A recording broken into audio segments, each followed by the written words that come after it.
Good morning, everyone. This is Carl Griffith from Graybar, and I would like to welcome you to our G2 Talk webinar this morning. Our subject today is security, and particularly the security network and how we can upgrade it to improve our business. Before we get started, I would like to give you a little bit of information about Graybar. Graybar is all about building business. Buildings from a construction perspective, from a maintenance perspective, and from a renovation perspective. And we provide the solutions into the buildings for those three different segments of the building life cycle. At Graybar, we help our customers power, network, and secure their facilities with speed, intelligence, and efficiency. And that's exactly what we're going to do today. We're going to talk about security inside buildings or facilities, and we're going to talk about the intelligence and efficiency associated with those security networks to help you improve your business.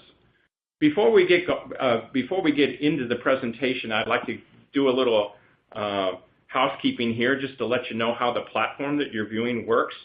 There's a Q&A icon at the bottom of your screen, and if you would like to ask a question, just click that icon. A dialog box will open up, and you can type your question in there. And at the end of the presentation, we'll have a Q&A session, and we'll go over those questions that are typed into the Q&A box. You can open that dialog box up and type a question anytime you would like throughout the presentation.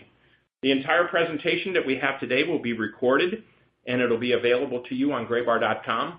Just look for the G2 Talk logo on graybar.com's home screen and click on the archive button, and there you can get this presentation. You can copy the address, the URL, and share it with your neighbors and colleagues. And you can also download a PDF of this presentation and any accompanying white papers that are there. If you're one of the first 50 people to log on and to stay with us through this presentation, we will provide you with a certificate for a cup of coffee from a large coffee chain in the world. So check your email when the presentation's over and see if you were one of the first 50 and get a cup of coffee. Both Pelco and Graybar, Pelco is our sponsor today, and Graybar will be at ISC West in Las Vegas coming up in April, and we would love for you to join us. Graybar's exhibit there is exhibit number 7045. Pelco will have one of the largest exhibits right there by the front door. The products and solutions that we talk about today, you'll be able to see at ISC West. If you go to graybar.com and click on the ISC logo, you can get a registration that gives you a free pass to the conference and to the exhibit hall. So we hope you can join us while we're at ISC. Our presenters today are from Pelco, and I would like to introduce both of them to you now. The first one is Jonathan Lewitt, and he's the Director of VMS Product Management at Pelco. He's been at Pelco for 15 years, and he oversees the video management software platforms of Pelco, which are Digital Sentry, Endura, and VideoXpert. Jonathan has an engineering degree from Rochester Institute of Technology, and we're just excited to have Jonathan here to talk to us about that intelligent piece, that software piece that goes with our security systems that we construct. Our second presenter today will be Kevin Saldanha from Pelco. Kevin is the Senior Product Manager for Video Security at Pelco, and he's been with Pelco for over 7 years. And he has led the product development of many of the key IP camera offers that Pelco has come out with. Kevin currently manages the Pelco Panoramic IP camera offer, and we'll talk about that in a little bit. Kevin has an engineering degree from IIT in Bombay. He has a second master's in industrial engineering from the University of Oklahoma, and he also has an MBA from Colorado State.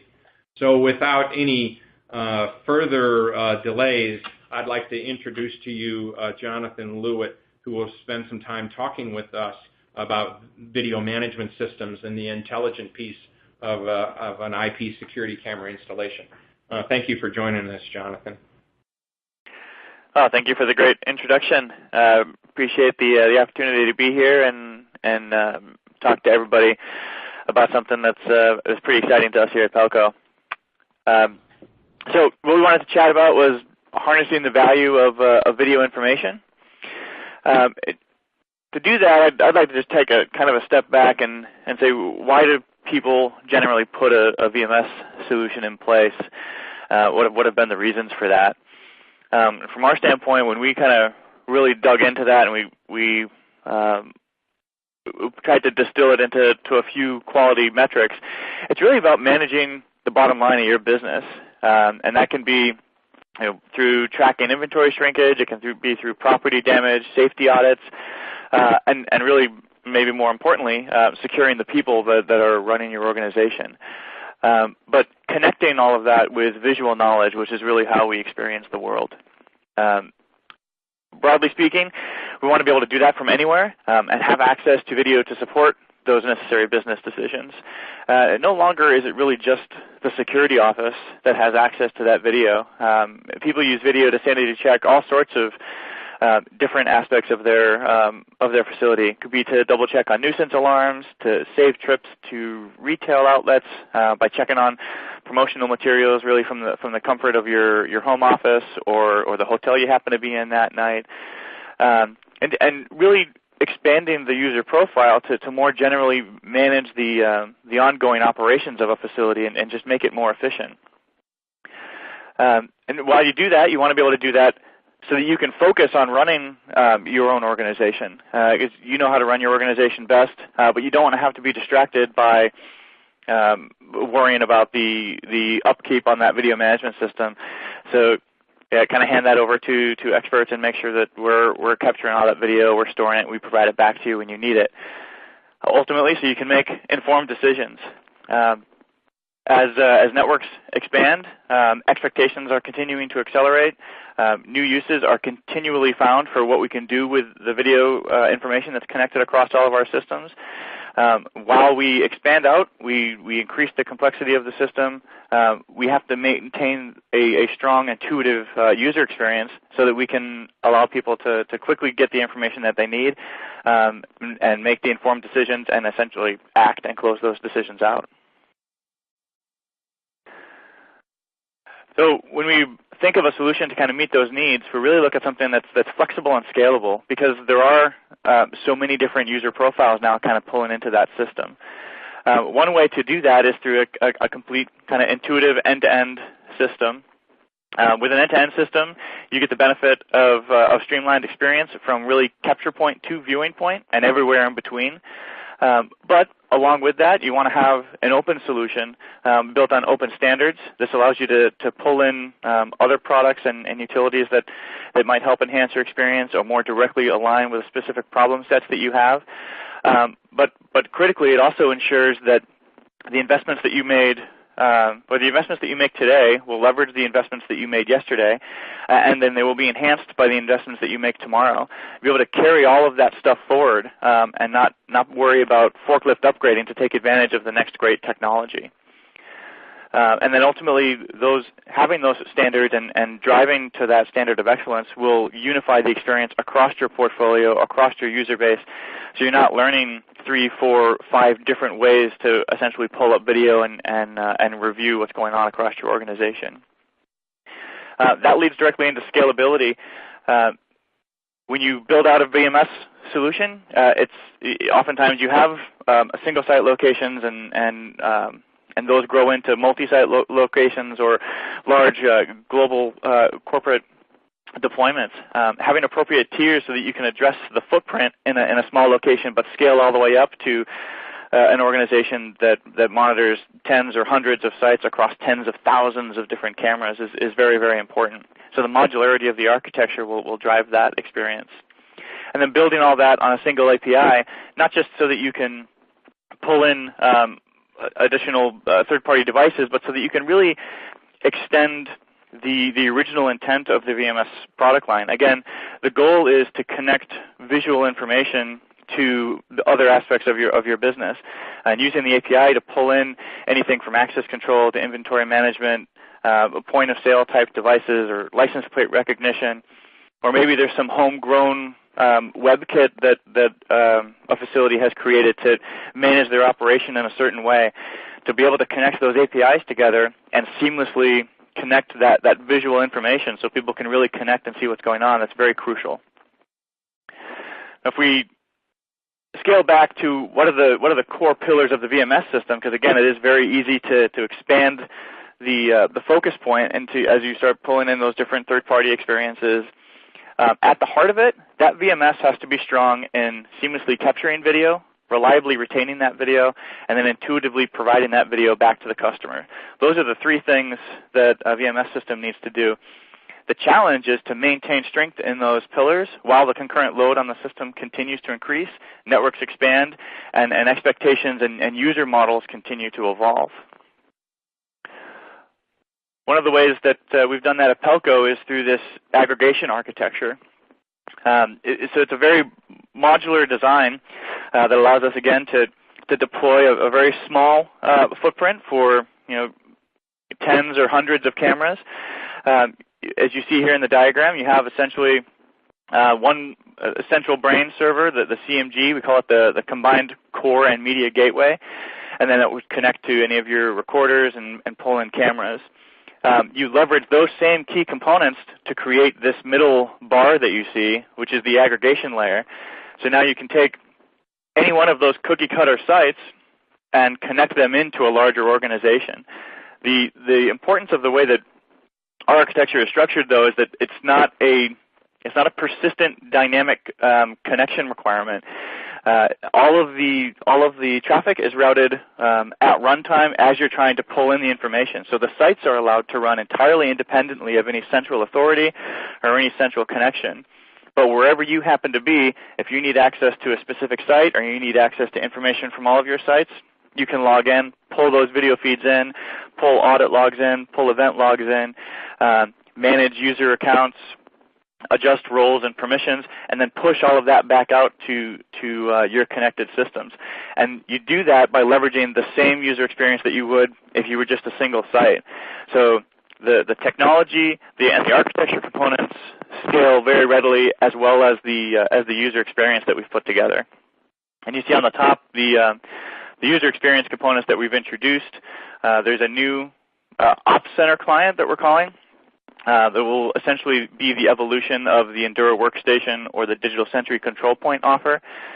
We also have two web portals to pull in information and, again, allow you to access information from anywhere, and we'll persist our mobile offer as well.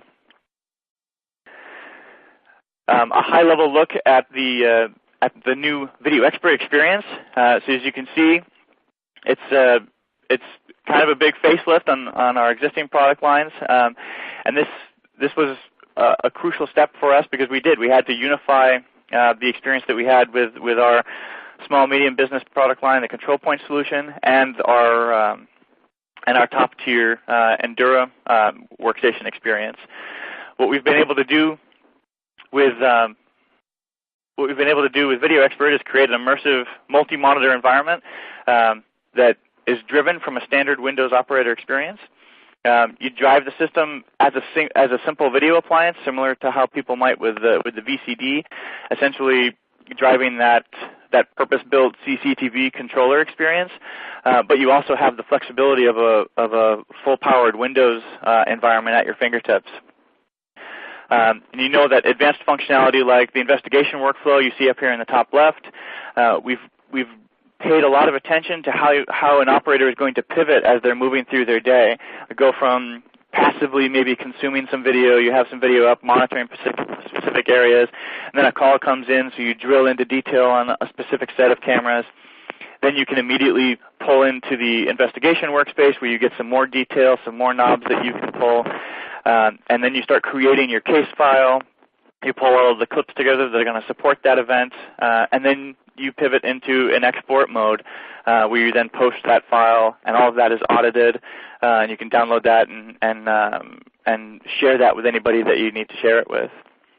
Additionally, you see on the bottom right, we have an embedded mapping client, which again gives you a critical navigation experience as you're moving through larger organizations. All of this really focused around putting together a new way to experience video management systems, but leveraging a lot of familiar concepts. So you see a lot of tabbed-based architectures. The windows are very modular. One of the things that we did do, and I'll show you on the next slide, is we broke off the traditional camera tree, so it's very easy to hide that or summon it as you need to. The design itself requires very little training because it is very interactive. As you're watching the screen, you have just your video up, but as soon as you hover over a particular cell or you use the CCTV controller to mouse over a particular cell, you start getting additional command sets, and you dig into things in that way. Third-party architecture that we put in place, this allows us to very easily extend the functionality of the system and pull in different pieces of functionality that are important to how you run your organizations. And then all of that powered by a very modular architecture that scales very, very easily, very simply, and very predictably. Built on open standards, again, as we mentioned, that was important up at the top. You can deploy it as a software solution. So if you want to take and just run licensing into Pelco and deploy on your own commercial off-the-shelf hardware, you have that flexibility. But we will still persist the ability to deliver the solution on Pelco hardware, so you have the confidence of that benchmark, and you have that end-to-end solution provider. So really giving you kind of the best of both options there, and maintaining a strong migration path for those existing components of the system hardware that you have in place, whether that's on the Endura side or the Digital Century side. Closer look into the interface. So again, went with more standard kind of darkened colors for a background, recognizing that a lot of times we're used in a control room type of environment. Lots of customization on the layouts front. So we're showing a standard quad interface here, but on the other screen you saw some more complex layouts of cameras. You can create as many different layouts as you want. You can save specific cameras for specific parts of your organization. So if you always want to pull up all of the entryways to the retail outlets that you're looking at, or if you have a warehouse, you want to pull up all of the conveyor belt cameras that you have monitoring, or all of the overview cameras that are looking at the inventory that you're trying to keep track of. As far as organizing all of that information, we went with a tag-based solution. So rather than having to put those devices into specific groups and locations, you can go through and tag them with pieces of information that are important. So I would say this camera happens to be in California. This camera is in my Chicago office. This camera is looking at a hallway. This camera is looking at a front door or has PTZ control. So now at operator runtime, the operator can just search on terms that are important to the specific incident they're trying to track. Oh, an incident comes in, find me all cameras that are in my Clovis site, looking at an outdoor scene, have a door in the view, and have PTZ control. Boom, you get the 4 or 5 cameras that meet that need, and you start running your investigation and easily pivot into the other workflow modes that you need to from there. Generally, you can see we're providing that appliance-driven experience, but allowing you to, again, drive into that software complexity as you need to, but then drop back down to that simple, just kind of purpose-built video streaming solution while you're just having the video pop in. And then lastly, all of that experience, that applies whether you're in a single site or you're aggregating tens or hundreds of thousands of sites. All of the information is cataloged in such a way that it's very easy to use the tagging system, to use the simplified features systems, to pull up the particular devices and cameras that you're going to need at any one time to solve a specific problem. Beyond the interface enhancements that we've made in our solution, it's also very important to make sure you're pulling in domain expertise from other adjacent parts of the industry. A great example is, again, point of sales and license plate recognition technology. So here you can see you're able to pull in the whole point of sale widget right inside of the VideoXpert interface. This allows customers to now experience the expertise of eConnect in this case, connecting to those point of sale devices, pulling that information in, connecting it to video, providing the algorithms and the predictive analysis that lets you know what might be happening based on the detections that are coming into play. Similarly, on the license plate recognition side, We're able to connect in and pull in an interface that shows you all of the license plates that are being detected by that camera system, connect that directly to the video, again, directly inside the VideoXpert interface so that you can easily pivot from seeing that license plate to building a case file to exporting that information out of the system. And those are just a couple of examples. The focus there is whatever the technology is that you're using to run your business, we can work to find a way to pull that directly into your video experience so that you can connect it with that visual information. And just to kind of summarize things, the focus is on a flexible, scalable solution. So you want to have a solution that is intuitive, ideally an end-to-end solution, but still being open so you can pull in those other adjacent components that you need. Recognize that solution is going to evolve over time, so have a solution that is somewhat future-proof, that you can unify your overall experience as you continue to grow, as your needs expand. Have a solution that's going to grow with you from a scalability standpoint, an architecture that is strong and founded on standard IT principles, and leverage that API so that you can work with partners to extend that functionality or even add in some of your own functionality. So I think at this point I want to actually pivot from there and hand it over to one of my teammates and colleagues, Kevin Saldana. He's going to talk to you about the Panoramic experience, what his team has been doing to address that emerging trend, and how we'll incorporate that in for you. Thank you. Thank you, John, and good morning, everyone. Panoramic cameras are the fastest growing segment in IP cameras today. In the next few minutes, what I'd like to do is share with you some of the more exciting developments in that space. So as many of you probably already are, integrators on a budget, this is a common problem that you have, which is how do I cover a wide section or a wide area within a prescribed budget? So naturally, you first identify what are the areas of greatest sensitivity. You try and get as many pixels trained on it. Typically, it's from a fixed IP camera. And then, of course, if the place is actively surveilled, you find a couple of key strategic locations where you can mount some PTZs that can provide some additional coverage. But with all that, you do know that at the end of the day, there are significant portions of the space that are not covered. And stuff does happen in the gaps. So this is the problem that panoramic cameras seek to solve. If you look at panoramic cameras today, they actually do a pretty good job of it. They do provide you from a single point, they provide you with wide situational awareness coverage of a large field of view. So in that area, you will not have blind spots. So whether it's a 180-degree camera or a 360-degree camera, you can cover that whole field of view from a single point. The other thing that they do, and that is if they do it right, is they capture everything. They get everything into the VMS, record everything in the VMS, and then either live or later, if you have what is called client-side dewarping in the camera, you can actually get any piece of it by being able to zoom in and pan tilt and zoom around that entire image. The third important thing they bring to this space is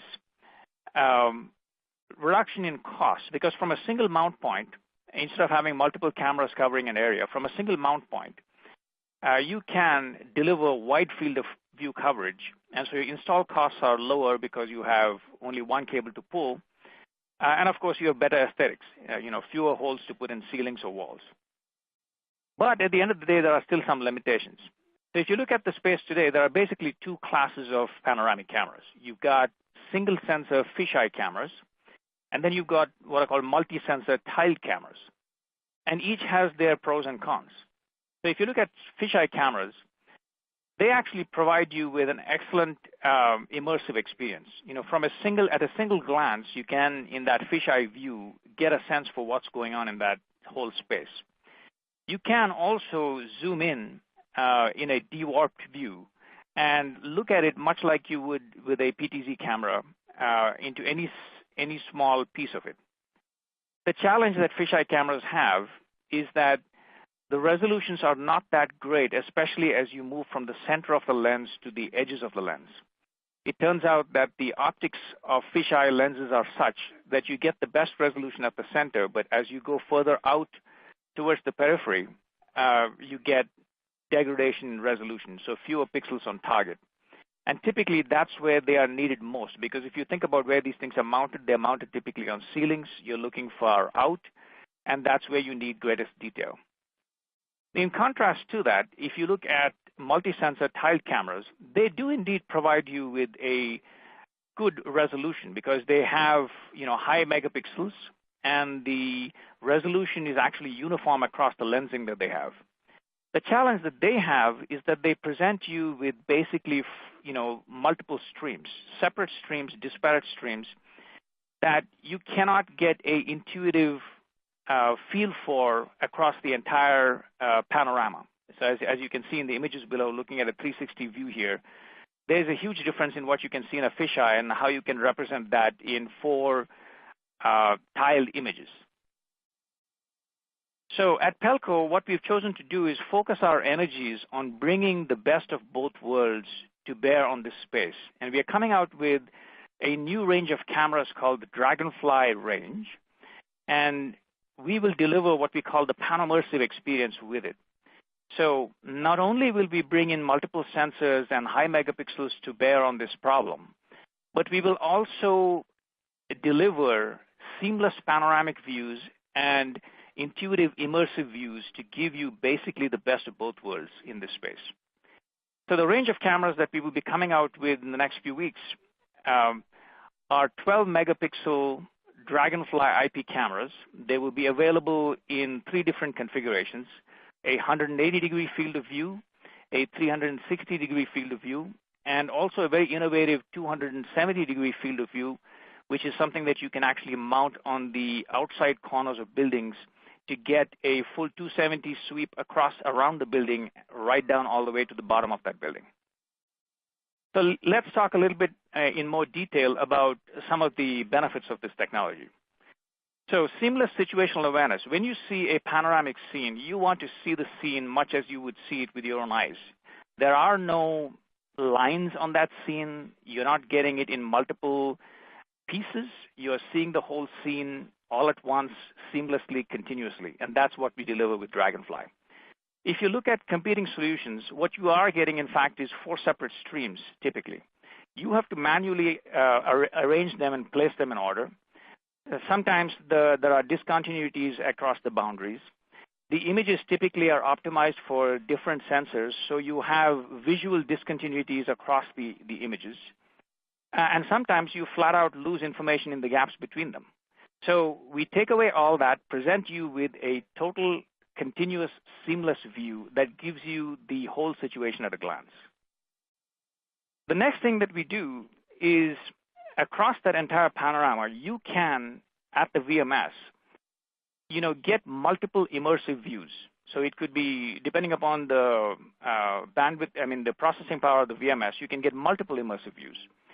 You can zoom into, pan, tilt, and zoom into any piece of this image and do it simultaneously in multiple windows, such that you can be watching with great detail on areas of interest, and multiple operators could be doing this thing simultaneously. So you get a full panorama that gives you context, and you also get multiple immersive views that give you detail. So Dragonfly has 12 megapixels across 4 sensors, and so and these are delivered with uniformity across all these sensors and lenses. So you get great clarity at a distance. The value proposition here is that you can get the whole scene, but you can also zoom in, and as you zoom in, you get detail at further distances than you otherwise would. The next point I want to make is that we capture in Dragonfly the full extent of that image in 12 megapixels at up to 12.5 frames a second of detail and make that available to a VMS. So you always have that, and that's always available to you. You can then see both panoramas and immersive views either live, or you can go back forensically and check on something that happened in the past and get that detail back, pan, tilt, and zoom into that image that was recorded in the past. So this way you lose nothing. You always have everything. You avoid the problem of that PTZ camera being pointed in the wrong direction. The next thing I want to talk here about is the fact that we have outstanding image quality in this flagship product of ours. SureVision 2.0 is a technology that we have perfected over the years in other IP cameras, and we are bringing it to bear in this space as well. What it's all about is the ability to do outstanding wide dynamic range. So that's the ability to see both light and dark areas in the same scene and bring out detail in both these at the same time. And do that all while at the same time also being able to do that in low light and do it simultaneously and do it all the time. Now, that's a tough thing to do. If you look at the competition out there, they either do one or the other well, or they force you to make a choice or bias the camera one way or the other. What we do in this camera is we actually automatically make choices on what that scene is about and deliver the best image to you and get the most security information out of that image for you. The other thing that we've done with SureVision 2.0 is done a lot of work in noise reduction. Now, especially in wide dynamic range and especially in low light, noise becomes a huge issue. And so we have something called 3D noise filtering that takes those noise levels way down while still preserving detail and diminishes the burden on bandwidth as a consequence of doing that. So again, outstanding image quality. So to summarize, what Dragonfly does is it basically gives you the entire picture, and it also enables you to get every last detail in the camera. So just to recap what we talked about, the Dragonfly range with its 12 megapixels and 3 configurations of 180, 270, and 360 degrees is about basically 4 things. So the first thing is it's about seamless panoramas, ability to see something just as your eye would see it. It's about the ability to get into multiple immersive views that you can pan, tilt, and zoom in simultaneously. It's also about the ability to zoom in for detail because we have more megapixels trained in and being able to deliver more pixels on target for you. And then, of course, it's about outstanding image quality, both low light and wide dynamic range in the same camera at the same time all the time. These cameras are being integrated into VMSs, including the VideoXpert VMS that Jonathan, my colleague, just spoke about. And we're also working with third parties and their VMSs to integrate these cameras into their products as well. So at this point, what I'd like to do is turn things over to Carl for a Q&A session. Great. Thank you very much, Kevin, for that information about your panoramic cameras, and also to Jonathan for VMS. I wanted to remind everybody that if they have a question, they can click on the little icon at the bottom of their screen. A dialog box will open. You can type your question in there, and then we'll respond to the questions at this end. While we're waiting for people to type in some questions, I have a few of my own that I would like to ask. And the first one is directed toward Jonathan when we talk about VideoXpert and we talk about third-party APIs. Do you have a list of really cool APIs or things that you've tested and worked with in terms of third-party APIs available on your website so they're easy to download and click if it's kind of this widget kind of format where we download them and insert them?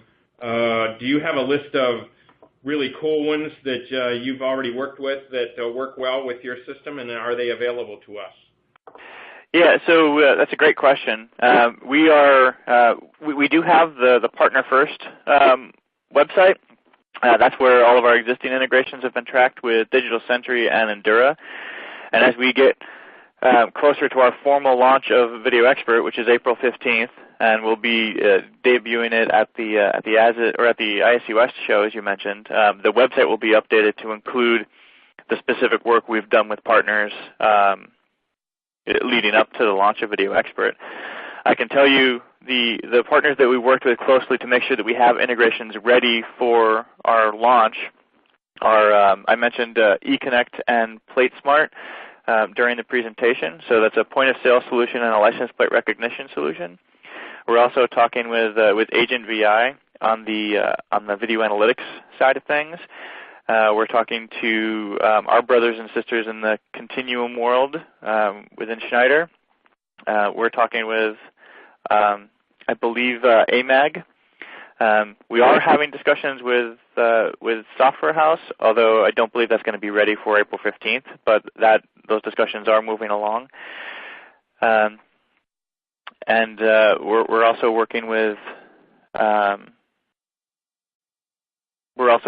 our existing panoramic camera, the Evo camera, to make sure that we have some capability to control the dewarp image for that single sensor camera, which is along the same lines of the technology that Kevin talked about, but again, single sensor versus multi-sensor. That's great. You mentioned Schneider and use Continuum. Of course, they're in the VMS, the Building Management System business. Are there already developed some Continuum, or let me change that. Are there some building management APIs already developed and that integrate well that you know about? So the way that we did our API is right now we didn't develop a specific API for building management or a specific API for access control. We've just exposed all of the functionality that we use to drive VideoXpert through a published API. And the reason we did it like that is now it's very easy for any solution to come in and get essentially direct access to the same types of features that we have in VideoXpert, so that they can create whichever integration is going to best suit the needs of that solution set. So a building management company can come in, they can request a list of cameras in the same way that the VideoXpert interfaces request a list of cameras, and they can pull up a stream of video making the same calls. That allows us also to do that whole kind of eat in our own dog food approach. We make sure that the way that we're driving our system is the way that partners and partner technologies will be integrated into the system. That drives that unified experience, that drives efficiency across the board. The other question I have before I open up the questions that have come in already, and this is for my own edification, I'm sorry. I hope I'm not boring you here, anybody online, but in your presentation you mentioned that this you can, with VideoXpert, we can take legacy systems, i.e. Digital Century, Endure, et cetera, and they can be combined together, so to speak, in a kind of non-technical way that my brain is in VideoXpert. And your slide mentioned that this was easy, and I think the words were a strong migration path, I think was what the words were in your slide, or you may have mentioned that. Can you describe a little bit about how this interoperability is going to work between VideoXpert, Endura, and Digital Century, please? Yeah, absolutely. At the simplest level, we've built up the VideoXpert architecture to talk to the biggest equipment investment that you have in those existing VMS solutions today, which is the recorder. So VideoXpert will be able to point to an Endura NSM as the recorder that it utilizes. It'll be able to point to a Digital Century DSSRV or DSNVS if you've deployed it in a software, and it'll directly talk to that as a recorder option. That means all of that existing recording video, that pulls forward into VideoXpert. You don't have to throw all of that away. The infrastructure that you've built up with that equipment, whether it's the NSMs or the Digital Centuries, you get to keep leveraging that as you migrate to the new user experience. Okay, great. JP has a question, and I'll throw this out here. Will VideoXpert be the default VMS on the DSSRVs, and if so, when? So our plan right now is to use VideoXpert to unify our portfolio offer. We know that there are a lot of strengths with DS and there are a lot of strengths with Endura, but we wanted to be able to provide all of those strengths up and down the portfolio structure. Again, through the presentation, I talked about the consistency of the user experience. That's a big goal for us with VideoXpert. So yeah, absolutely. What we want to be able to do is take that VideoXpert experience and drive that as the preferred front end for our existing record infrastructure. Over time, we'll be able to drive down a VideoXpert specific product portfolio that'll move into the DS space for us. And again, it'll keep talking to all of that existing deployed DS functionality. To answer the when part of the question, our first launch of VideoXpert is in April here. Our focus at that point is on VideoXpert Enterprise and what we're calling Ultimate. So Enterprise really kind of closely maps to what the Endura solution does today, and Ultimate maps to essentially all of that enterprise capability with that aggregation feature set that I talked about, so the ability to connect all of those multiple sites together. We're targeting a professional tier, which would align most closely with what the Digital Century offer is. We're targeting that for the September timeframe. However, in the April timeframe, our VideoXpert Enterprise system will be able to talk to Digital Century recorders as a standard recording platform. So we'll be able to solve a good portion of the DS use case in April.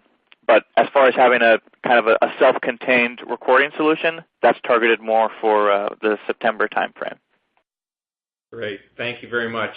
And then Brian asked a question, and this one will be directed to Kevin about Dragonfly. With Dragonfly, when you zoom in real time, does it impact the recorded data? In other words, do you lose data of the big picture while zoomed in, or is the zoom done with the data? Can you help us with that a little bit, Kevin? Certainly. Thanks for the question. So basically what happens is that the video, all the video is captured by the camera and sent to the VMS. The dewarping is actually done at the VMS. And when you zoom in, whether it's live or later, you have no loss of the information that's already been captured by the VMS.